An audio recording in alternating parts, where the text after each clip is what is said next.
विवादित बयानों से सुर्खियों में रहने वाले बिहार के पूर्व सीएम जीतन राम मांझी ने एक बार फिर विवादित बयान दिया। मांझी ने कहा कि मैं राम को भगवान नहीं मानता, वे केवल एक काल्पनिक पात्र हैं। मांझी ने रावण को प्रभु श्री राम से महान बताया। ये दोनों काल्पनिक हैं। हम समझते हैं कि राम से कर्मकांड में ज्यादा रावण का चरित्र बनता है। जीतन राम मांझी, जिनके नाम में राम शामिल है, लेकिन मन में रावण बसता है। जी, विवादित बयानों की वजह से सुर्खियों में रहने वाले बिहार के पूर्व मुख्यमंत्री और हिंदुस्तानी आवाम मोर्चा के प्रमुख जीतन राम मांझी ने एक बार फिर विवादित बयान दिया है।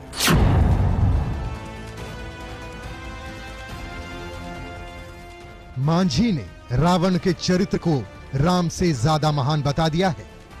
हम समझते हैं कि राम से कर्मकांड में ज्यादा रावण का चरित्र बनता है। राम कभी गुर्बत में होते थे तो इनके लिए अलौकिक कुछ सेवाएं आती थी और रावण के लिए कुछ नहीं आता था। तो कहने का मेरा मतलब है कि है तो दोनों काल्पनिक, लेकिन कल्पना में ही रावण को वो लोग नीचा दिखलाते हैं, लेकिन कर्म के आधार पर हम मानते हैं कि राम से ज्यादा रावण कर्मकांडी। ये कोई पहली बार नहीं है जब जीतन राम मांझी ने कोई विवादित बयान दिया हो। इसके पहले भी वो रामचरितमानस की चौपाइयों पर सवाल खड़ा कर चुके हैं, लेकिन इस बार तो मांझी ने ये तक कह दिया कि वो राम को भगवान नहीं बल्कि काल्पनिक पात्र मानते हैं। हम न राम को मान रहे हैं न रावण को मान रहे हैं। कहाँ इस कहानी में लिखा गया, कहाँ जिक्र है सर कि रावण महान थे और राम का महान थे? वो अपना समझने का चीज है, अपने समझने का चीज है। राम पर दिए गए मांझी के विवादित बयान पर बीजेपी ही नहीं, आरजेडी ने भी सवाल खड़ा किया है और मांझी को ऐसे बयानों से बचने की नसीहत दी है। इस तरीका का जो है बयान देना हमको तो नहीं लगता है जनरल जी, इस तरीका का कोई इतने सभ्य लोग, इतने अच्छे जो है विचारधारा के लोग जो है इस तरीका का बयान दें। और इस तरीका का बार बार जो है उनके माननीय शिक्षा मंत्री की तरफ से भी जो है उल्टा पुल्टा बयान रामायण के प्रति आता है। देखिए, भगवान राम आस्था के प्रतीक हैं और इस देश के अंदर में जन जन में समाये हैं और राम के चरित्र पर किसी प्रकार का कोई सवाल कतई पैदा हो ही नहीं सकता। भगवान श्री राम करोड़ों हिंदुओं की आस्था के प्रतीक हैं। उस आस्था को सियासी दलों के नेता बार बार ठेस पहुंचा रहे हैं। पहले बिहार के शिक्षा मंत्री चंद्रशेखर ने रामचरितमानस पर सवाल उठाया, फिर यूपी के समाजवादी पार्टी के नेता स्वामी प्रसाद मौर्य ने रामचरितमानस पर सवाल खड़ा किया और अब हम के जीतन राम मांझी ने प्रभु श्री राम को काल्पनिक बताकर सारी हदें लांघ दी। न्यूज़ 18 के लिए पटना से आनंद अमृतराज की रिपोर्ट। मंत्री इसराइल मंसूरी को लेकर बिहार विधानसभा में भारी हंगामा हुआ। मुजफ्फरपुर के राहुल हत्याकांड को लेकर बीजेपी ने मंत्री इसराइल मंसूरी की बर्खास्तगी की मांग की।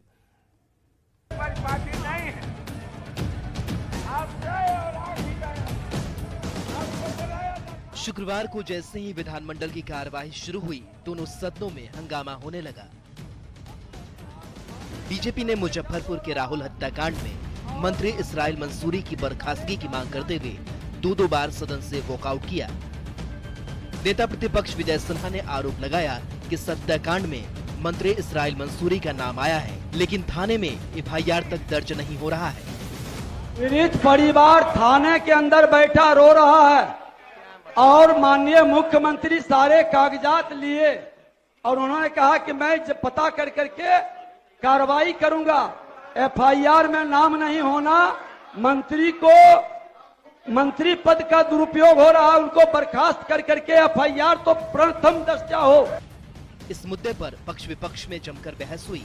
शरण कुमार ने आरोप लगाया कि बीजेपी के विधायक जबरदस्ती अपने हिसाब से सदन चलाना चाहते हैं। सदन से बाहर चले जाते हैं, फिर लौट के आते हैं, फिर खड़े हो जाते हैं। तो क्या सदन नियम से चलेगा अध्यक्ष महोदय, नियमावली से चलेगा कि दबाव से सदन चलेगा, ये विरोधी दल के लोगों के दबाव से सदन चलेगा। मैं सदन जानना चाहता है अध्यक्ष महोदय। सदन से वॉकआउट करने के बाद बीजेपी विधायकों ने पोर्टिको में प्रदर्शन किया और सरकार पर गंभीर सवाल खड़े किए। सरकार से हम लोग मांग कर रहे हैं, कोई जवाब देने के लिए तैयार नहीं है और आसन पर बैठे विधानसभा अध्यक्ष जबरदस्ती चला रहे हैं विधानसभा को। बिहार विधानसभा के अंदर और बाहर हुए हंगामे से इतर आप ये जान लीजिए ये पूरा मामला क्या है। 9 फरवरी को मुजफ्फरपुर के काटी में राहुल सहनी की हत्या हुई थी। राहुल सहनी हत्याकांड में मंत्री का नाम सामने आया। मृतक के परिजनों ने मंत्री इसराइल मंसूरी पर आरोप लगाए। स्थानीय लोगों का आरोप है कि हत्याकांड में मंत्री का हाथ है। बीजेपी ने मंत्री इसराइल मंसूरी को गिरफ्तार करने की मांग की है। बीजेपी ने विधानसभा में लगातार इस मुद्दे को उठाया। बीजेपी के आरोपों के बाद सीएम ने मंत्री से इस पर सफाई मांगी। मंत्री इसराइल मंसूरी ने पूरे मामले में खुद को बेगुनाह बताया है, लेकिन बीजेपी मंत्री के बयान से संतुष्ट नहीं है। बीजेपी विधायक मंत्री की बर्खास्तगी की मांग करते हुए विधानसभा के अंदर और बाहर बार बार हंगामा कर रहे हैं। न्यूज़ 18 के लिए पटना से आनंद अमृतराज की रिपोर्ट। तो बार बार आश्वासन के बावजूद जब शिक्षक बहाली नहीं निकली तो शिक्षक अभ्यर्थियों के सब्र का बांध टूट गया। शिक्षक अभ्यर्थियों ने पटना में महाआंदोलन शुरू कर दिया।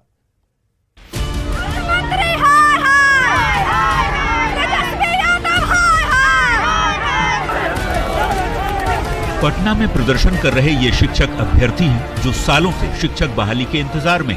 सरकार से मिले आश्वासन पर आश्वासन और बार बार मिलती तारीख पर तारीख ने इनके सब्र के बांध को तोड़ दिया है। बार बार के आश्वासनों के बावजूद जब शिक्षक बहाली नहीं निकली, जब कैबिनेट से नई नियमावली को मंजूरी नहीं मिली, तो शिक्षक अभ्यर्थी सड़क पर उतर आए। पटना के डाक बंगला चौक पर इकट्ठे होकर शिक्षक अभ्यर्थियों ने महाआंदोलन की शुरुआत कर दी। 7वें फेज शिक्षक बहाली की मांग को लेकर लगातार देख सकते हैं कई बार आंदोलन भी हुआ है और फिर से एक बार अनवरत आंदोलन की चेतावनी देकर जो अभ्यर्थी हैं सीधे राजधानी पटना पहुंच गए हैं और ट्रैफिक व्यवस्था पूरी तरह से ध्वस्त हो चुका है। कई थाने की पुलिस यहां पर लगातार कैंप कर रही है, साथ ही वरीय अधिकारी भी यहां पर मौजूद हैं, लेकिन जो अभ्यर्थी हैं वो मानने को तैयार नहीं है। डाक बंगला चौराहे पर शिक्षक अभ्यर्थियों ने बिहार सरकार के खिलाफ जमकर नारेबाजी की, जिसे देखते हुए डाक बंगला चौराहे को छावनी में तब्दील कर दिया गया।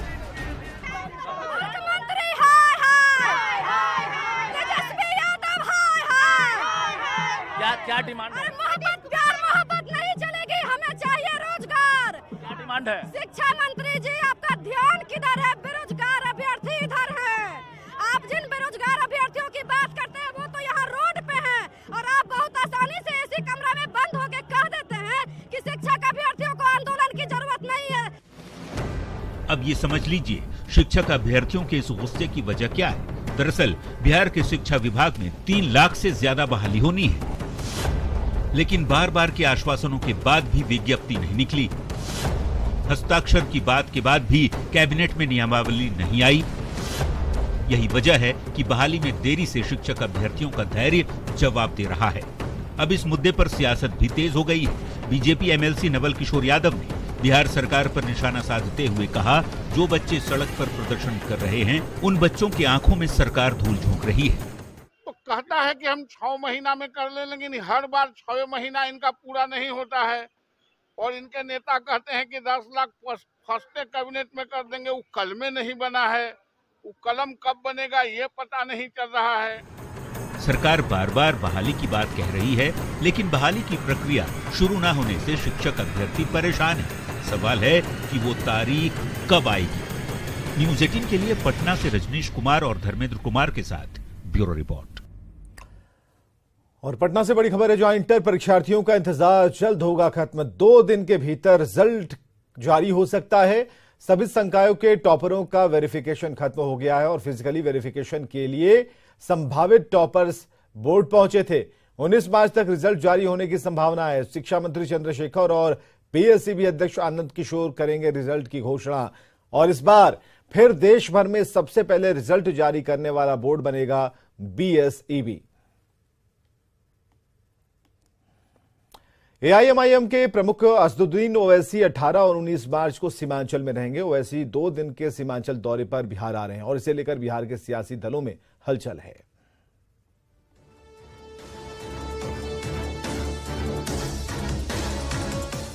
बिहार में 2024 के लोकसभा चुनाव की बिसात सज चुकी है। सियासी समीकरण सेट किए जाने लगे हैं। ऐसे में राजनीतिक रूप से संवेदनशील सीमांचल में कोई भी चूकना नहीं चाहता। बीजेपी और महागठबंधन के बाद अब एआईएमआईएम भी सीमांचल में दस्तक देने जा रही है। एआईएमआईएम के चीफ ओवैसी 2 दिन के सीमांचल दौरे पर आ रहे हैं। ओवैसी पूर्णिया और किशनगंज में सीमांचल अधिकार पदयात्रा करेंगे। साथ ही वो किशनगंज में जनसभा करेंगे। आगामी लोकसभा चुनाव और विधानसभा चुनाव के मद्देनजर उनके इस दौरे को अहम माना जा रहा है। बीजेपी का कहना है कि ओवैसी के दौरे से उनकी सेहत पर असर नहीं पड़ेगा, लेकिन महागठबंधन के दलों में बेचैनी बढ़ जरूर गई है। ओवैसी के जाने से मैं समझता हूं कि महागठबंधन में परेशानी हो रही है, मगर ऐसे विचारधारा वाले लोगों को भारतीय जनता पार्टी कभी न तरजीह दी है न देगी। अब ये समझ लीजिए कि ओवैसी के दौरे से महागठबंधन के दलों में बेचैनी क्यों है। दरअसल सीमांचल का इलाका असम और पश्चिम बंगाल से लगा है। यहाँ 40 से 70% तक मुस्लिम आबादी है। 2020 के विधानसभा चुनाव में ओवैसी की पार्टी ने सीमांचल की 24 में से 5 सीटें जीती थी। भले ही उनकी पार्टी के 4 विधायक बाद में आरजेडी में शामिल हो गए।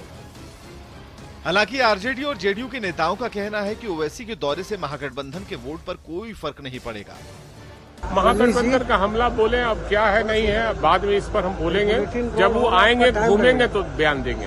बिहार के आम आवाम और खास करके अल्पसंख्यक समुदाय के लोग तो यह जानते हैं कि पैगंबर की ख्वाहिश को भी अगर अपने जन कल्याणकारी योजनाओं से किसी ने पूरा करने का काम किया है अमन चैन के बदौलत, तो माननीय नीतीश कुमार जी। महागठबंधन के नेता चाहे जो कहें, लेकिन नीतीश से अलग होने के बाद जिस तरह से केंद्रीय गृह मंत्री अमित शाह ने पूर्णिया में हुंकार भरी और बाद में महागठबंधन ने बड़ी रैली की, ऐसे में सबकी नजर ओवैसी के इस दौरे पर है।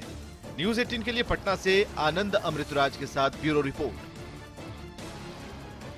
बिहार के राज्यपाल आरवी अर्लेकर 2 दिन के पूर्णिया दौरे पर हैं, जहां पहले दिन राज्यपाल रानीपत्रा चांदी गांव में एक प्रगतिशील किसान की जैविक खेती देखने पहुंचे। खेतों में घूमकर फसलों का निरीक्षण किया और जैविक खेती के बारे में जानकारी ली। इस दौरान राज्यपाल ने किसान शशिभूषण सिंह से बातचीत की और उन्हें दूसरे किसानों के लिए प्रेरित करने वाला बताया। जैविक खेती के प्रभावित राज्यपाल ने दूसरे किसानों से भी रासायनिक खाद छोड़कर जैविक खेती की अपील की। राज्यपाल से मिलकर किसान शशिभूषण सिंह काफी खुश दिखे। ये सर अभी आप देख रहे हैं, गोभी देखें, बीन्स देखें, मेरा सीम देखें, बैगन देखें, जो अपना बीज है, सीम का भी अपना बीज है, और निनुआ देखें सर, अंतर्वर्ती खेती सब मेरा देखें। तो मतलब क्या संदेश देके गए आप? ये सर देखें कि आप अच्छे कर रहे हैं और किसानों को बताइए आप कि और किसान करें। आज की जो रासायनिक खेती होती है उसके बदले में जैविक खेती करना बहुत ही आवश्यक बन गया है और इसका एक अच्छा ज्वलंत उदाहरण मैंने यहाँ देखा है। सब लोग मिलकर अगर ऐसा करेंगे तो अपने प्रदेश की उन्नति धीरे धीरे बहुत ही अच्छे रास्ते पर जाकर ठीक ढंग से हो जाएगी। मेरा सभी किसानों से आह्वान है, प्रार्थना है कि आप सभी इस दिशा में प्रयास करें कि धीरे धीरे रासायनिक खेती का प्रयोग बंद करें और इस दिशा में पहल करें। भागलपुर में पुलिस ने एक मिनी गन फैक्ट्री का खुलासा किया है, जहां से भारी संख्या में तैयार और अर्धनिर्मित हथियार बरामद किए गए हैं। तबाही की यह फैक्ट्री नवगछिया में चल रही थी। पुलिस ने इस मामले में 7 अपराधियों को पकड़ा है। नवगछिया पुलिस ने गोपालपुर के कई इलाकों में छापेमारी की और हथियारों का जखीरा बरामद किया। उसे देख पुलिस अधिकारी की आंखें फटी की फटी रह गईं। पुलिस ने इन अपराधियों के पास से 20 तैयार और 12 अर्धनिर्मित हथियार के साथ भारी संख्या में कारतूस, मोबाइल और नकद बरामद किया। गड़बड़ा जाते हैं वीडियो बनाने में।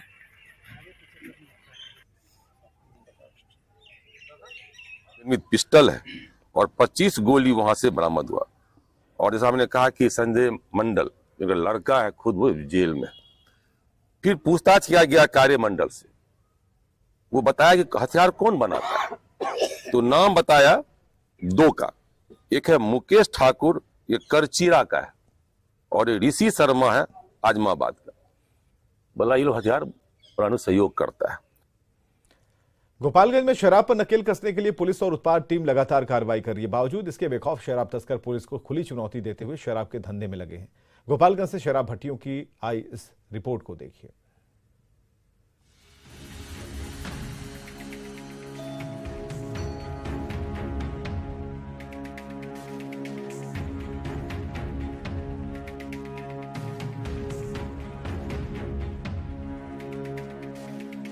गंडक नदी का दुर्गम और दियारा का इलाका, दूर दूर तक रेतीले जमीन और जंगल झाड़ियों के बीच चारों तरफ नदी का पानी है। इन सब के बीच यहाँ शराब तस्करों की भट्टियां जमीन के अंदर चल रही हैं। शराब तस्करों का ये इलाका इतना दुर्गम क्षेत्र में है कि पुलिस और उत्पाद टीम को ढूंढ पाना आसान नहीं है।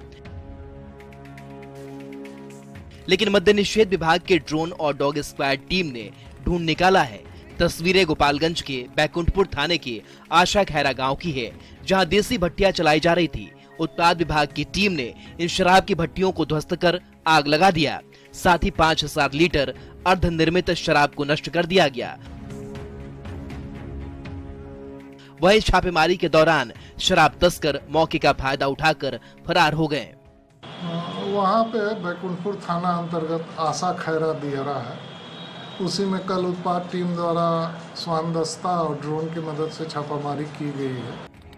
तस्वीरों को जरा गौर से देखिए। शराब तस्करों द्वारा कैसे जमीन के अंदर ड्रम में छिपाकर देसी शराब की भट्टियां चलाई जा रही हैं। इन भट्टियों और शराब के ड्रम को ड्रिल मशीन से नष्ट किया जा रहा है। उत्पाद अधीक्षक राकेश कुमार ने बताया कि गंडक नदी का जलस्तर घटने के बाद इन इलाकों में शराब तस्करों ने ठिकाना बनाना शुरू कर दिया है। इसलिए उत्पाद विभाग ड्रोन की मदद से दियारा इलाके में लगातार सर्च ऑपरेशन चला रही है। तो वहाँ पे ड्रम में और जमीन के अंदर जो है छुपा के किनवित गुड़ का पास रखा गया था, लगभग 5000 लीटर, उसको भी नष्ट किया गया है। और एक भट्टी भी शराब का था, उसको भी नष्ट किया गया है। उत्पाद विभाग की छापेमारी अभियान से चुलाई और देसी शराब बनाने वाले माफियाओं में हड़कंप मचा है। वहीं पुलिस और उत्पाद विभाग की टीम शराब धंधेबाजों के मंसूबों को नाकाम कर रही है। उम्मीद की जा रही है कि अब इस इलाके में शराब की तस्करी पर लगाम लगेगी। गोपालगंज से न्यूज़ 18 के लिए गोविंद कुमार की रिपोर्ट। राजधानी पटना में ही शराबबंदी कानून की धज्जियां उड़ रही हैं, वो भी शहर के पौष इलाके में। लेकिन पुलिस और आला अधिकारी इन सबसे बेखबर हैं। एग्जीबिशन रोड में भारी मात्रा में एक साथ शराब की खाली बोतलें मिलने के बाद इलाके में खलबली मची है। स्थानीय लोगों ने इसकी सूचना पुलिस को दी और इसके बाद पुलिस मौके पर पहुंची। पूरे मामले की जांच शुरू कर दी गई है और इस मामले में पुलिस के आला अधिकारियों को कुछ भी बोलते नहीं बन रहा। सीसीटीवी फुटेज के आधार पर पुलिस ने पड़ताल शुरू की है।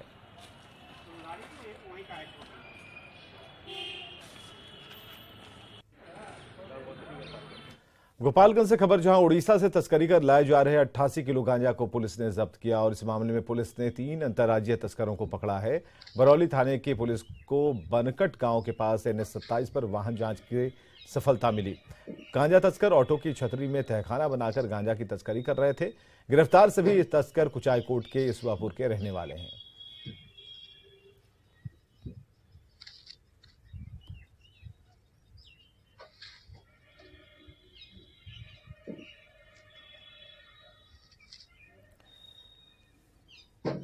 मुजफ्फरपुर की चर्चित खुशी अपहरण कांड में अब सीबीआई की टीम ने खुशी की सकुशल बरामदगी के लिए 5 लाख रुपए का इनाम का ऐलान किया और ऐलान के बाद एक बार फिर से सीबीआई की टीम खुशी के घर पहुंची और बच्ची के परिजनों से काफी देर तक बातचीत कर पूरे मामले की जानकारी ली। खुशी के माता पिता ने बताया कि अब उम्मीद है कि सीबीआई की टीम खुशी को ढूंढने में कामयाब होगी।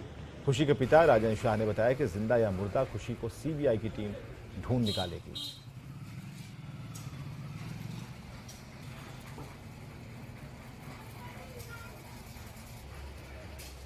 बोले कि खोजी कर रहे हैं, कुछ के बहुत जल्दी मिलेगी। पोस्टर जारी किए हैं, इनाम का ऐलान की, सबके बारे में बातचीत की हुई उनसे? हाँ, क्या बोले? बतलाया कि 5 लाख के इनाम खुशी बहुत रखे हैं, बहुत जल्दी बच्ची मिलेगी। सीबीआई के हाथ में केस गया, उसके बाद आप लोग को उम्मीद था, हाँ, अब क्या लग रहा है? अभी उम्मीद है कि बहुत जल्दी बच्ची मिलेगी। बच्ची मिल जाएगी। खुशी के पिता हैं, क्या कुछ कहेंगे? टीम लगातार आ रही है, आज भी आई थी, अब तो ऐलान उन्होंने किया है इनाम का। जी, टीम तो 5 दिन से मुजफ्फरपुर में कैंप कर रही है। हमसे लगातार बात हो भी रही है। कल भी हम लोग गए थे, लेकिन अभी भी टीम अभी मुजफ्फरपुर में रहेगी। अभी बहुत सा गोपनीय बात है जो मीडिया में नहीं कह सकते हैं। कुछ दिन बाद अपने धीरे धीरे खुलासा। अंदर की बातें हाँ अंदर, हाँ अंदर की बात। उम्मीद तो लग रहा है जिंदा या मुर्दा तो बरामद तो होगी। हाँ, इसमें SFL का भी टीम लगी हुई है। मुजफ्फरपुर पुलिस से भी आपकी काफी उम्मीदें थी, लेकिन पुलिस के हाथ कुछ नहीं लगा, फिर CBI के पास गई। CBI भी काफी समय से लगी। हाँ जी, CBI काफी समय से लगी हुई है, लेकिन खुलासा हो जाएगी हमको। हाँ हमको उम्मीद है। और इनाम 5 लाख का इनाम अपने तरफ से रखे हुए हैं, CBI अपने तरफ से रखे हुए हैं। इनाम तो को लेकर जो कहा गया है, तो क्या लगता है कि अब जो है खुशी मिलेगी इनाम के लिए? उम्मीद तो है।